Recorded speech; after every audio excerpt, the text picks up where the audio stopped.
जबलपुर के जिला अधिवक्ता संघ चुनाव सत्र 2026-28 के तहत 20 जुलाई को सुबह 10:30 बजे से शाम 5 बजे तक मतदान की तिथि निर्धारित की गई थी। हालांकि मतदान स्थल पर अत्यधिक अव्यवस्था उत्पन्न होने के कारण निष्पक्ष चुनाव प्रक्रिया बाधित हुई। मतदान स्थल पर मतदाताओं की अप्रत्याशित रूप से अधिक संख्या के चलते उत्पन्न स्थितियों को देखते हुए निष्पक्ष चुनाव पर सवाल खड़े हो गए, जिसके बाद उम्मीदवारों और अधिवक्ताओं ने इस संबंध में आपत्ति दर्ज कराई।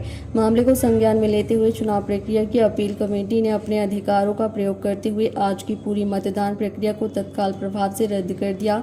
समिति द्वारा जल्द ही निष्पक्ष चुनाव कराने के लिए नई तिथियों की घोषणा की जाएगी और चुनाव संपन्न कराने हेतु नई कार्यकारिणी व चुनाव समिति का गठन किया जाएगा। प्रत्याशियों का कहना है यह कि अधिवक्ताओं का पारिवारिक मामला है, इसलिए किसी व्यक्तिगत अधिकारी को दोष देने के बजाय अब व्यवस्थित रूप से नए सिरे से मतदान कराया जाएगा। जिला अधिवक्ता संघ चुनाव सत्र 2026-28 के लिए आज 20 जुलाई को सुबह 10:30 बजे से 5 बजे का मतदान तिथि का निर्धारण हुआ था, लेकिन इतनी अव्यवस्थाएं थी जिससे ऐसा महसूस हुआ कि निष्पक्ष चुनाव होना संभव नहीं है।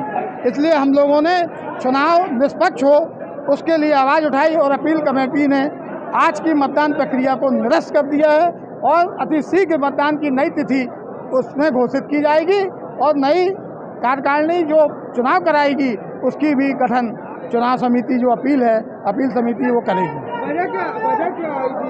वजह ये समझ में आई, चूँकि हम लोग तो प्रत्याशी हैं, हमें अपने चुनाव अधिकारी पे पूर्ण विश्वास है, लेकिन स्थितियाँ क्या निर्मित हुई कि अव्यवस्थाएँ फैल गईं और उसको हमें लगता है हमारे चुनाव अधिकारी और समिति भाप नहीं पाए कि मतदान इतना अधिक संख्या में होना है। अगर वो इस स्थिति को समझ लेते और लोगों की सलाह को अगर मान लेते तो मेरी ख्याल से आज का मतदान निरस्त नहीं होता।